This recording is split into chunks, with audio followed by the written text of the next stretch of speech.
ಆತ್ಮೀಯ 10ನೇ ತರಗತಿ ವಿದ್ಯಾರ್ಥಿಗಳೇ ಎಲ್ಲರಿಗೂ ನಮಸ್ಕಾರಗಳು. ಈ ಒಂದು ವಿಡಿಯೋದಲ್ಲಿ ಸಾಮಾನ್ಯವಾಗಿ 10ನೇ ತರಗತಿಯಲ್ಲಿ ಓದುತ್ತಿರುವಂಥ ವಿದ್ಯಾರ್ಥಿಗಳು ಏನೆಲ್ಲ ತಪ್ಪುಗಳನ್ನು ಮಾಡ್ತಾರೆ, ಸೊ ಇದರಿಂದ ಅವರಿಗೆ ಇರುವಂಥ ಇಂಟರ್ನಲ್ ಮಾರ್ಕ್ಸ್ ಏನಿದೆ, ಈ ಒಂದು ಆಂತರಿಕ ಅಂಕಗಳು ಯಾವ ರೀತಿ ಕಡಿಮೆ ಬರ್ತವೆ, ಸೊ ಆ ಕುರಿತು ನಾವು ಚರ್ಚೆಯನ್ನು ಮಾಡ್ತೀವಿ.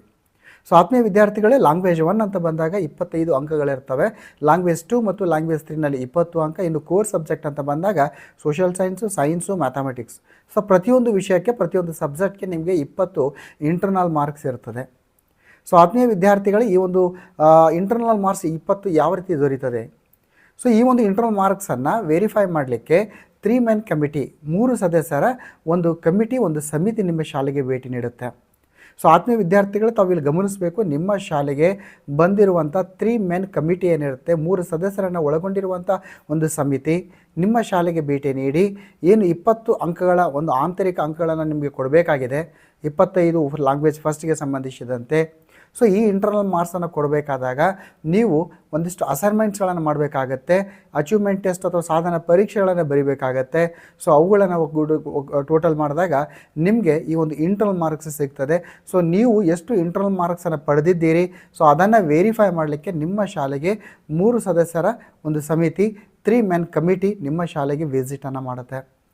ಸೊ ಆತ್ಮೀಯ ವಿದ್ಯಾರ್ಥಿಗಳೇ, ನೀವು ಈ ಒಂದು 10ನೇ ತರಗತಿಯ ಆರಂಭದಿಂದಲೇ ಈ ಒಂದು ಇಂಟರ್ನಲ್ ಮಾರ್ಕ್ಸ್ಗೆ ಸಂಬಂಧಿಸಿದಂತೆ ನಿಮ್ಮ ಶಾಲೆಯ ಶಿಕ್ಷಕರು ನಿಮಗೆ ಒಂದಿಷ್ಟು ವರ್ಕ್ಗಳನ್ನು ಕೊಡ್ತಾ ಹೋಗ್ತಾ ಇರ್ತಾರೆ. ನೀವು ಕೂಡಲೇ ಆ ವರ್ಕನ್ನು ಇನ್ ಟೈಮ್ನಲ್ಲಿ, ನಿಗದಿಪಡಿಸಿರುವಂಥ ಸಮಯದಲ್ಲಿ ಮಾಡಬೇಕು, ನೀಟಾಗಿ ಮಾಡಿ ನೀವು ಕೊಡಬೇಕಾಗತ್ತೆ. ಸೊ ಹಾಗಾದರೆ ಹೇಗೆ ಇಂಟರ್ನಲ್ ಮಾರ್ಕ್ಸಿಗೆ ಯಾವ ರೀತಿ ಕನ್ಸಿಡರ್ ಆಗುತ್ತೆ? 3 ಸದಸ್ಯರ ಟೀಮ್ ಬಂದಾಗ ನಿಮ್ಮ ಆಂತರಿಕ ಅಂಕಗಳನ್ನು ಅವರು ಯಾವ ರೀತಿ ನಿರ್ಧಾರ ಮಾಡ್ತಾರೆ, ಏನೆಲ್ಲ ಪರಿಶೀಲನೆ ಮಾಡ್ತಾರೆ ನೋಡೋಣ. ಸೊ ಆತ್ಮೀಯ ವಿದ್ಯಾರ್ಥಿಗಳೇ, ಇಲ್ಲಿ ನಿಮಗೆ ಒಟ್ಟಾರೆಯಾಗಿ ವರ್ಷದ ಉದ್ದಕ್ಕೂ 10ನೇ ತರಗತಿಯ ವರ್ಷದ ಉದ್ದಕ್ಕೂ 4 ಫಾರ್ಮೇಟಿವ್ ಅಸೆಸ್ಮೆಂಟ್ ಅಂತ ಇರ್ತದೆ. ಅದನ್ನು ನಾವು FA ಅಂತ ನಾವು ಕರಿತೀವಿ. ಸೊ 4 ಫಾರ್ಮೇಟಿವ್ ಅಸೆಸ್ಮೆಂಟು FA ಅಂತ ಕರಿತೀವಿ. ಅದನ್ನು ಕನ್ನಡದಲ್ಲಿ ರೂಪಣಾತ್ಮಕ ಮೌಲ್ಯಮಾಪನ ಅಂತ ಕರಿತೀವಿ. ಸೊ ಆತ್ಮೀಯ ವಿದ್ಯಾರ್ಥಿಗಳೇ, FA1, FA2, FA3, FA4. ರೂಪಣಾತ್ಮಕ 1, ರೂಪಣಾತ್ಮಕ 2, ರೂಪಣಾತ್ಮಕ 3, ರೂಪಣಾತ್ಮಕ 4. So ಈ ರೀತಿ FA ಇರ್ತದೆ. ಪ್ರತಿಯೊಂದು FAಗೆ 50 ಅಂಕಗಳು ಇರ್ತದೆ. ಒಂದು FAಗೆ 50 ಅಂಕಗಳು. ಸೊ ಒಂದು ಶೈಕ್ಷಣಿಕ ವರ್ಷದಲ್ಲಿ ನೀವು 4 FAಗಳನ್ನು ಕಂಪ್ಲೀಟ್ ಮಾಡ್ತೀರಿ. ಸೊ ಅಲ್ಲಿ ನಿಮಗೆ 200 ಅಂಕ ಆಯಿತು, 200 ಅಂಕ ಆಯಿತು, 200 ಮಾರ್ಕ್ಸ್ ಬಂತು. ಸೊ ಒಂದು FAಗೆ 50 ಅಂಕಗಳಂತ ಬಂದಾಗ ಅಲ್ಲಿ 15 ಅಂಕಗಳ 2 ಅಸೈನ್ಮೆಂಟ್ಸ್ ಇರ್ತದೆ, 2 ಚಟುವಟಿಕೆಗಳಿರ್ತವೆ. ಸೊ 15 ಅಂಕಗಳ 2 ಅಸೈನ್ಮೆಂಟ್ ಅಂತ ಬಂದಾಗ ಅದು ಒಟ್ಟು 30 ಅಂಕಗಳಾಗತ್ತೆ. ಇನ್ನು 20 ಅಂಕಗಳ ಸಾಧನ ಪರೀಕ್ಷೆ ಅಥವಾ ಅಚೀವ್ಮೆಂಟ್ ಟೆಸ್ಟ್ ಅಂತ ನಾವು ಹೇಳ್ತೇವೆ. 20 ಅಂಕದ ಒಂದು ಟೆಸ್ಟ್ ಇರ್ತದೆ. ಸೊ ಈ ರೀತಿ ಒಂದು FA 15 ಅಂಕಗಳ 2 ಅಸೈನ್ಮೆಂಟು, 20 ಅಂಕಗಳ ಒಂದು ಸಾಧನ ಪರೀಕ್ಷೆ, ಒಟ್ಟು 50. ಸೊ ಆತ್ಮೀಯ ವಿದ್ಯಾರ್ಥಿಗಳೇ, ನಿಮಗೆ ಈ ಒಂದು 10ನೇ ತರಗತಿ ಪ್ರಾರಂಭವಾದ ಕೂಡಲೇ ನಿಮಗೆ FA1ಗೆ ಸಂಬಂಧಿಸಿದಂತೆ 2 ಅಸೈನ್ಮೆಂಟ್ಸ್ಗಳನ್ನು ಕೊಡ್ತಾರೆ. ಪ್ರತಿಯೊಂದು ಅಸೈನ್ಮೆಂಟ್ಗೆ 15 ಅಂಕಗಳಿರ್ತವೆ. ಹಾಗೂ ಒಂದು ಸಾಧನ ಪರೀಕ್ಷೆಯನ್ನು ಮಾಡ್ತಾರೆ, 20. ಸೊ ಈ ರೀತಿ ನಿಮ್ಮ ಟೀಚರ್ಸು ಯಾವುದೇ ವಿಷಯವಾಗಿರಲಿ ನಿಮಗೆ ಈ ರೀತಿ ಅಸೈನ್ಮೆಂಟ್ಸನ್ನು ಕೊಟ್ಟಾಗ ಕೊಟ್ಟಿರುವಂಥ ಅಸೈನ್ಮೆಂಟ್ಸನ್ನು ನಿಗದಿತ ಸಮಯದಲ್ಲಿ ನೀವು ರಿಟರ್ನ್ ಆಗಿ ನಿಮ್ಮ ಟೀಚರ್ಸ್ಗೆ ಕೊಡಬೇಕು. ನೀಟಾಗಿ ಬರಿಬೇಕು, ಕ್ಲಿಯರಾಗಿ ಬರಿಬೇಕು. ಸೊ ಇದರಿಂದ ಏನಾಗುತ್ತೆ, FA1ನಲ್ಲಿರುವಂಥ ಒಟ್ಟು 30 ಅಂಕಗಳಿರ್ತವೆ ಅಸೈನ್ಮೆಂಟ್ಗೆ. ನೀವು ನೀಟಾಗಿ ಬರೆದ್ರೆ ನೀವು ಹೆಚ್ಚಿನ ಅಂಕಗಳನ್ನು ಪಡಲಿಕ್ಕೆ ಸಾಧ್ಯ. ಇನ್ನು ಸಾಧನ ಪರೀಕ್ಷೆ ಅಂತ ಬಂದಾಗ ಈ FA1ಗೆ ಸಂಬಂಧಿಸಿದಂತೆ ಇಷ್ಟೊಂದು ಚಾಪ್ಟರ್ನ ನಿಗದಿಪಡಿಸಿರ್ತಾರೆ. ಸಿಲೆಬಸ್ ಇಷ್ಟೊಂದು ಫಿಕ್ಸ್ ಆಗಿರ್ತದೆ. ಸೊ ಅಷ್ಟೊಂದು ಚಾಪ್ಟರ್ಗಳ ಮುಖಾಂತರನೇ ನಿಮಗೆ 20 ಅಂಕಗಳ ಒಂದು ಸಾಧನೆ ಪರೀಕ್ಷೆಯನ್ನು ತೆಗೆದುಕೊಳ್ತಾರೆ. ಅಲ್ಲಿಯೂ ಕೂಡ ಉತ್ತಮವಾದ ಸಾಧನೆ ಮಾಡಬೇಕು. ಸೊ ಈ ರೀತಿ ನಿಮಗೆ FA2ನಲ್ಲಿ ಕೂಡ 2 ಅಸೈನ್ಮೆಂಟ್ಸ್ ಇರ್ತದೆ, 1 ಸಾಧನ ಪರೀಕ್ಷೆ. FA3ನಲ್ಲಿ ಕೂಡ 2 ಅಸೈನ್ಮೆಂಟು, 1 ಸಾಧನ ಪರೀಕ್ಷೆ. FA4ನಲ್ಲಿ ಮತ್ತೆ 2 ಅಸೈನ್ಮೆಂಟು, 1 ಸಾಧನ ಪರೀಕ್ಷೆ. ಸೊ ಆತ್ಮೀಯ ವಿದ್ಯಾರ್ಥಿಗಳೇ, ಇಲ್ಲಿ ಒಂದು ಅಸೈನ್ಮೆಂಟು 15 ಮಾರ್ಕ್ಸ್ಗೆ ಇದೆ. ಈ ರೀತಿ ನೀವು ವರ್ಷದ ಉದ್ದಕ್ಕೂ 4 FAಗಳನ್ನು ಸೇರಿಸಿದಾಗ 8 ಅಸೈನ್ಮೆಂಟ್ಸ್ಗಳನ್ನು ಮಾಡ್ತೀರಿ ನೀವು. ಸೊ 8 ಅಸೈನ್ಮೆಂಟ್ಸ್ ಅಂತ ನಾವು ಮಾಡಿದಾಗ 8 × 15 120 ಮಾರ್ಕ್ಸ್ ಆಗುತ್ತೆ ನಿಮ್ಮ ಒಂದು ಅಸೈನ್ಮೆಂಟ್ಸ್ಗೆ.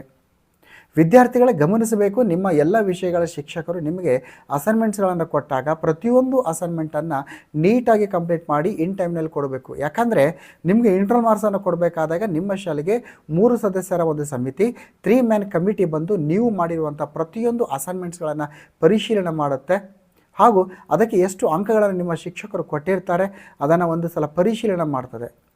ನೀವು ಇನ್ ಟೈಮ್ನಲ್ಲಿ ನಿಮ್ಮ ಶಿಕ್ಷಕರಿಗೆ ನೀವು ಈ ಅಸೈನ್ಮೆಂಟ್ಸ್ಗಳನ್ನು ಕೊಡದೇ ಇದ್ದರೆ ಅಲ್ಲೇನಾಗುತ್ತೆ, ಆ ಅಸೈನ್ಮೆಂಟಿಗೆ ಇರುವಂಥ ಅಂಕಗಳೇನಿದೆ ಆ ಅಂಕಗಳಿಗೆ ಅಲ್ಲಿ ನಿಮಗೆ 0 ಅಥವಾ 0 ಮಾರ್ಕ್ಸ್ ಬಂದುಬಿಡುತ್ತೆ. ಸೊ ಯಾವಾಗ ಈ ಅಸೈನ್ಮೆಂಟ್ಗೆ ಇರುವಂಥ ಮಾರ್ಕ್ಸ್ಗಳು ನಿಮಗೆ 0 ಮಾರ್ಕ್ಸ್ ಬರುತ್ತೆ, ಆಟೋಮೆಟಿಕ್ ಆಗಿ ಏನಾಗುತ್ತೆ, ಆ 20 ಅಂಕಗಳಲ್ಲಿ ನಿಮಗೆ ಅಂಕಗಳು ಭಾಳಷ್ಟು ಕಡಿತಗೊಳ್ಳುತ್ತೆ. ಸೊ ನೀವು ಏನು ವರ್ಷದ ಉದ್ದಕ್ಕೂ ನೀವು ಅಧ್ಯಯನ ಮಾಡ್ತಾ ಇದ್ದೀರಿ, ಆ 8 ಅಸೈನ್ಮೆಂಟ್ಸ್ಗಳನ್ನು, ಪ್ರತಿಯೊಂದು ವಿಷಯದ 8 ಅಸೈನ್ಮೆಂಟ್ಸ್ಗಳನ್ನು ಸಂಬಂಧಿಸಿದ ಶಿಕ್ಷಕರಿಗೆ ನಿಗದಿತ ಸಮಯದಲ್ಲಿ ಇನ್ ಟೈಮ್ನಲ್ಲಿ ಕ್ಲೀನಾಗಿ ಸ್ಪಷ್ಟವಾಗಿ ಬರೀಬೇಕು. ಸಾಕಷ್ಟು ವಿದ್ಯಾರ್ಥಿಗಳು ಏನು ಮಾಡ್ತಾರೆ, ಆ ಒಂದು ಅಸೈನ್ಮೆಂಟ್ಸನ್ನು ಕೊಟ್ಟಾಗ ಆ ಅಸೈನ್ಮೆಂಟ್ಸ್ನಲ್ಲಿ ಕೊಟ್ಟಿರುವಂಥ ಒಂದಿಷ್ಟು ಪ್ರಶ್ನೆಗಳಿಗೆ ಅವರು ಆನ್ಸರೇ ಮಾಡೋದಿಲ್ಲ. ಸೊ ಈ ರೀತಿ ಇದ್ದಾಗ ಏನಾಗುತ್ತೆ, ಇಲ್ಲಿ ಶಿಕ್ಷಕರು ಕೂಡ ಅಸಹಾಯಕರಾಗಬೇಕಾಗುತ್ತೆ. ನಿಮಗೆ ಇಂಟರ್ನಲ್ ಮಾರ್ಕ್ಸ್ನಲ್ಲಿ ಉತ್ತಮ ಅಂಕಗಳು ಬರಲಿಕ್ಕೆ ಸಾಧ್ಯನೇ ಇಲ್ಲ. ಯಾಕಂದರೆ ಇಲ್ಲಿ ಶಿಕ್ಷಕರ ಒಂದು ಪರಿಶೀಲನೆ ಇರುತ್ತದೆ, ಮುಖ್ಯ ಗುರುಗಳು ಕೂಡ ಅದನ್ನು ವೀಕ್ಷಿಸ್ತಾರೆ. ಜೊತೆಯಲ್ಲಿ 3 ಸದಸ್ಯರ ಸಮಿತಿ ನಿಮ್ಮ ಶಾಲೆಗೆ ಭೇಟಿಯಾಗುವ ಹಿನ್ನೆಲೆಯಲ್ಲಿ ನೀವು ಅಸೈನ್ಮೆಂಟ್ಸ್ಗಳನ್ನು ನೀವು ನಿಮ್ಮ ಶಿಕ್ಷಕರಿಗೆ ನಿಗದಿತ ಸಮಯದಲ್ಲಿ ಕೊಡಿ. ಅದಾದಮೇಲೆ 20 ಮಾರ್ಕ್ಸಿನ ಸಾಧನ ಪರೀಕ್ಷೆ ಏನಿರ್ತದೆ, ಏನು ಸಿಲೆಬಸನ್ನು ನಿಗದಿಪಡಿಸಿದ್ದಾರೆ ಆ ಸಿಲೆಬಸನ್ನು ಚೆನ್ನಾಗಿ ಓದಿಕೊಂಡು ಅತ್ಯಂತ ಉತ್ತಮ ಅಂಕಗಳನ್ನು ಪಡಲಿಕ್ಕೆ ನೀವು ಪ್ರಯತ್ನ ಮಾಡಬೇಕು. ಇದು 10ನೇ ತರಗತಿ ವಿದ್ಯಾರ್ಥಿಗಳು ವಿಶೇಷವಾಗಿ ಹೇಳ್ತಾ ಇದ್ದೀನಿ.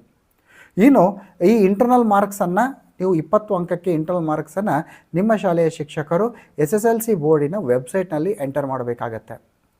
ಸೊ SSLC ಬೋರ್ಡಿನ ವೆಬ್ಸೈಟ್ನಲ್ಲಿ ಎಂಟರ್ ಮಾಡಬೇಕಾದಾಗ ಅಲ್ಲಿ ಯಾವ ರೀತಿ ಇರುತ್ತೆ ಅಂದರೆ, ಆ FA1ಗೆ ಸಂಬಂಧಿಸಿದಂತೆ 50 ಅಂಕಗಳಿಗೆ ಅಂದರೆ 15 ಅಂಕಗಳ 2 ಅಸೈನ್ಮೆಂಟು, 20 ಅಂಕಗಳ 1 ಸಾಧನ ಪರೀಕ್ಷೆ, ಒಟ್ಟು 50 ಅಂಕಕ್ಕೆ ನೀವು ಎಷ್ಟು ಅಂಕಗಳನ್ನು ಪಡೆದಿದ್ದೀರಿ. ಎಕ್ಸಾಂಪಲ್ ಆಗಿ ಒಂದು ಅಸೈನ್ಮೆಂಟಿಗೆ ಔಟ್ ಆಫ್ 15 ನೀವು 10 ಮಾರ್ಕ್ಸ್ ತೊಂದಿದ್ದೀರಿ, ಇನ್ನೊಂದು ಅಸೈನ್ಮೆಂಟಲ್ಲಿ ಔಟ್ ಆಫ್ 15 ತೊಂದಿದ್ದೀರಿ. ಎಷ್ಟಾಯಿತು? 15 + 10 25 ಆಯಿತು. ಇನ್ನು ಸಾಧನ ಪರೀಕ್ಷೆಯಲ್ಲಿ 20 ಮಾರ್ಕ್ಸಿನ ಒಂದು ಸಾಧನ ಪರೀಕ್ಷೆಯಲ್ಲಿ ನೀವು 10 ಅಂಕ ಪಡೆದಿದ್ದೀರಿ. ಸೊ 25 + 10 35. ಸೊ ಒಟ್ಟು 50ಕ್ಕೆ ನೀವು 35 ಅಂಕಗಳನ್ನು ಪಡೆದಿರ್ತೀರಿ. ಸೊ ಆನ್ಲೈನಲ್ಲಿ ಅಲ್ಲಿ FA1ಗೆ ಸಂಬಂಧಿಸಿದಂತೆ ಎಕ್ಸಾಂಪಲ್ ಆಗಿ ವಿಜ್ಞಾನ ವಿಷಯ ಇದೆ ಅಂದ್ಕೊಂಡ್ರೆ ಅಲ್ಲಿ 50ಗೆ 35 ಎಂಟ್ರಿ ಆಗುತ್ತೆ. ಅದೇ ರೀತಿ FA2ನಲ್ಲಿ, FA3ನಲ್ಲಿ, FA4ನಲ್ಲಿ ನೀವು ಔಟ್ ಆಫ್ 50 ಎಷ್ಟು ಅಂಕಗಳನ್ನು ಪಡೆದಿರ್ತೀರಿ ಅಷ್ಟು ಅಲ್ಲೇನಾಗುತ್ತೆ ಮಾರ್ಕ್ಸ್ಗಳನ್ನು ಎಂಟ್ರಿ ಮಾಡ್ತಾರೆ. ಫೈನಲಿ 200 ಅಂಕಕ್ಕೆ ನೀವು ಎಷ್ಟು ಅಂಕಗಳನ್ನು ಪಡಿತೀರಿ. ಎಕ್ಸಾಂಪಲ್ ಆಗಿ 200 ಅಂಕಕ್ಕೆ ನೀವು 140 ಅಂಕ 140 ಮಾರ್ಕ್ಸನ್ನು ಏನಾದರೂ ಪಡೆದ್ರೆ ನಿಮ್ಗೆ ಎಷ್ಟಾಗುತ್ತೆ ಅಂದರೆ ಅದು ಕನ್ವರ್ಟನ್ನು ಮಾಡ್ತಾರೆ. ಕನ್ವರ್ಟ್ ಮಾಡಿದಾಗ ನಿಮಗೆ 14 ಅಂಕಗಳು ಅಲ್ಲಿ ಸಿಗ್ತದೆ. ಸೊ ಆತ್ಮೀಯ ವಿದ್ಯಾರ್ಥಿಗಳೇ, 10ನೇ ತರಗತಿ ನಿಮ್ಮ ಜೀವನದಲ್ಲಿ ಅತ್ಯಂತ ಪ್ರಮುಖವಾದ ಘಟ್ಟ ಇದೆ. ನಿಮ್ಮ ಜೀವನದಲ್ಲಿ ಒಂದು ಟರ್ನಿಂಗ್ ಪಾಯಿಂಟ್ ಇಡುವಂಥ ಒಂದು ಘಟ್ಟ. ಸೊ ಈ ಒಂದು ಟರ್ನಿಂಗ್ ಪಾಯಿಂಟ್ ಇಡುವಂಥ ಒಂದು ಹಂತದಲ್ಲಿ ದಯವಿಟ್ಟು ಹುಡುಗಾಟಿಕೆಯ ಒಂದು ಹಿನ್ನೆಲೆಯಲ್ಲಿ ನಿಮ್ಮ ಅಸೈನ್ಮೆಂಟ್ಸ್ಗಳನ್ನು ಇನ್ ಟೈಮ್ನಲ್ಲಿ ಕೊಡದೇ ಇರುವಂಥದ್ದು, ಸಾಧನ ಪರೀಕ್ಷೆಯನ್ನು ಸೀರಿಯಸ್ ಆಗಿ ತೆಗೆದುಕೊಳ್ಳದೇ ಇರುವಂಥದ್ದು ಮಾಡಬೇಡಿ. ಖಂಡಿತವಾಗಿಯೂ ಕೂಡ ನಿಮಗೆ ನಿಗದಿಪಡಿಸಿರುವಂಥ ಅಸೈನ್ಮೆಂಟ್ಗಳನ್ನು ಸ್ಪಷ್ಟವಾಗಿ, ಸುಂದರವಾಗಿ ಇನ್ ಟೈಮ್ನಲ್ಲಿ ರೀಚ್ ಮಾಡಿ ಸಾಧನ ಪರೀಕ್ಷೆಯಲ್ಲಿ ಉತ್ತಮವಾದ ಸಾಧನೆಯನ್ನು ಮಾಡಿ.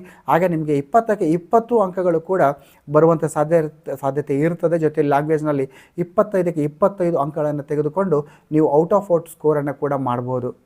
ಸೊ ಇಷ್ಟೊಂದು ಈ ಒಂದು ಇಂಟರ್ನಲ್ ಮಾರ್ಕ್ಸ್ಗೆ ರಿಲೇಟೆಡ್ ಆಗಿ ಸೊ ಈ ಒಂದು ವಿಡಿಯೋ ಖಂಡಿತವಾಗಿಯೂ ಕೂಡ ನಿಮಗೆ ಇಂಟರ್ನಲ್ ಮಾರ್ಕ್ಸಿನ ಬಗ್ಗೆ ಕಂಪ್ಲೀಟ್ ಆಗಿರುವಂಥ ಇನ್ಫಾರ್ಮೇಷನ್ ನಿಮಗೆ ದೊರೆತಿದೆ ಅಂತ ಹೇಳ್ತಾ, ಜೈ ಹಿಂದ್, ವಂದೇ ಮಾತರಂ.